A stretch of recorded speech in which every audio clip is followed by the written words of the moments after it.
Gegužės 9-ąją visose ES valstybėse narėse yra minima Europos diena. Tai pažymima Roberto Šumano ir jo pasekėjų 1950 metais paskelbta deklaracija, suteikusi Europai postūmį vienytis. Lietuvai šie metai bei ši Europos diena yra išskirtiniai dėl gražaus jubiliejaus Lietuvos narystės ES dešimtmečio.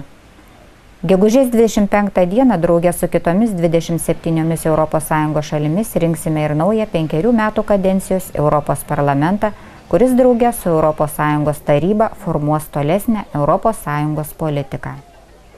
Per visą Lietuvą nuvilniję Europos dienai skirti renginiai neaplenkė ir Kelmės. Dar balandžio viduryje Kelmės rajono savivaldybė Žemaitės viešoji biblioteka buvo paskelbusi 2 Europos dienai skirtus konkursus. Pirmasis iš jų, piešinių konkursas Graži mūsų Europa, buvo skirtas jauniesiems bibliotekos skaitytojams. Į jį įsijungė ir bibliotekos padaliniai Tytuvėnų bei Užvenčio miestų bibliotekos. Keletą savaičių vaikai bibliotekose ir namuose piešė kitų šalių simbolius, Europos gėles, gamtą, žymius statinius. O gegužės 9-ąją buvo surengtos šių darbelių parodos. Geriausių piešinių autoriams įteikti apdovanojimai. Specialiais prizais pradžiuginti ir jauniausiai, taip pat daugiausiai piešinių nupiešė konkurso dalyviai.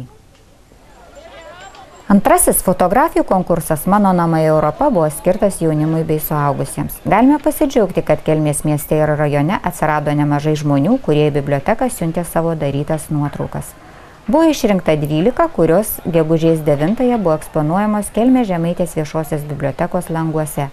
Konkurso laureatais tapo Tomas Pikturna, Kelmės Jono Graičiūno gimnazijos moksleivė Gvidonė Miklovaitė ir Užvenčio Šatrijos Raganos gimnazijos mokinė Goda Orlakaitė. Gegužės 9-ąją Kelmės mieste surengta didžiulė Europos dienos šventė Atrask Europą Kelmėje. Šventė prasidėjo Žemaitės viešoje bibliotekoje 10-mečiams vaikams skirtų rytmečių viktorina Aš Kelmė ir Europa. Vaikai buvo supažindinti su ES istorija, svarbiausiamis ES institucijomis, jų veikla, parodytas Gustavo Vaizdo siužetas apie Europos komisijos atstovybę Lietuvoje, pademonstruota Europos vaikų kampelio žaidimo ir viktorinų svetainė.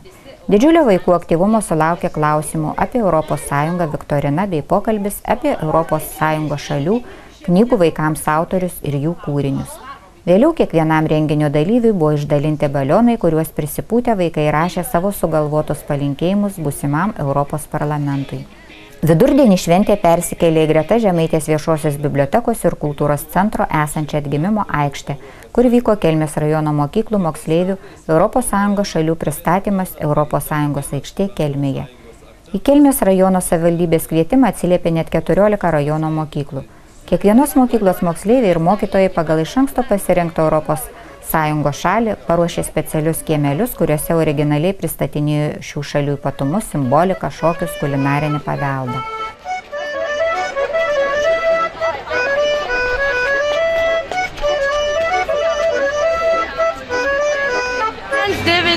Vysta un gailys. Es Kristina, tu gailytis 1, 2, 3.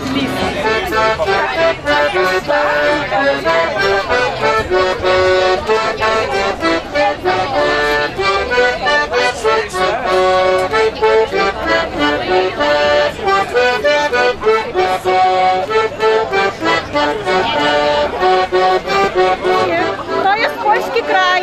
Przedstawiamy Polskę.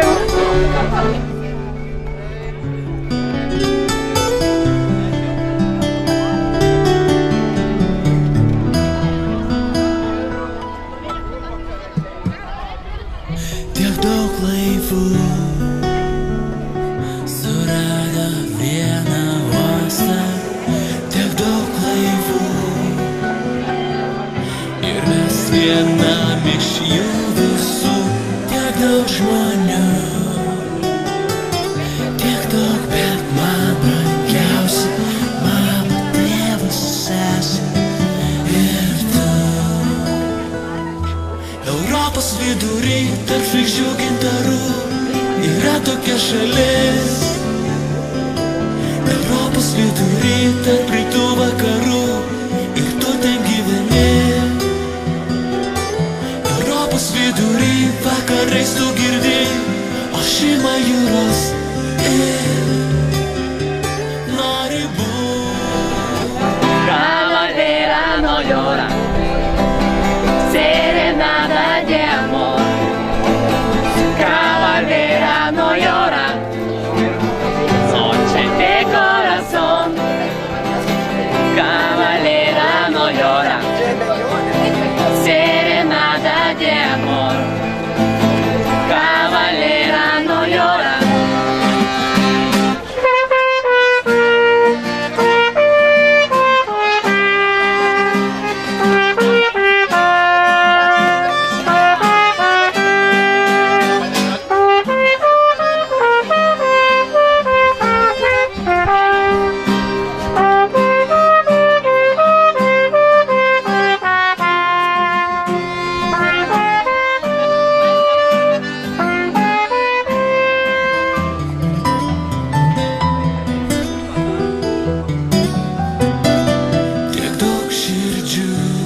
Europos vidury, tarp žvaigždžių gintarų, yra tokia šalis. Europos vidury, tarp rytų vakarų, ir tu ten gyveni. Europos vidury, vakarais tu girdi, o šeima jūros ir nori būti jos dalimi.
Šventę pratęsė jaunimo muzikos grupių koncertas. Susirinkusiems koncertavo roko grupė iš Šiaulių Daim Novel bei Kelmės Jono Graičiūno gimnazijos muzikos studija Obertonas.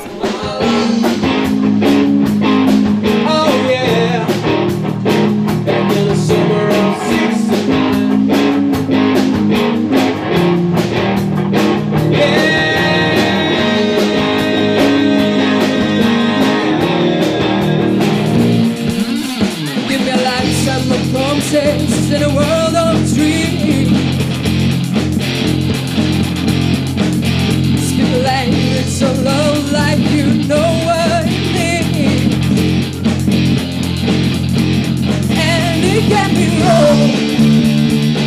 Take my heart and make it strong, baby. You're simply the best, better than all the rest.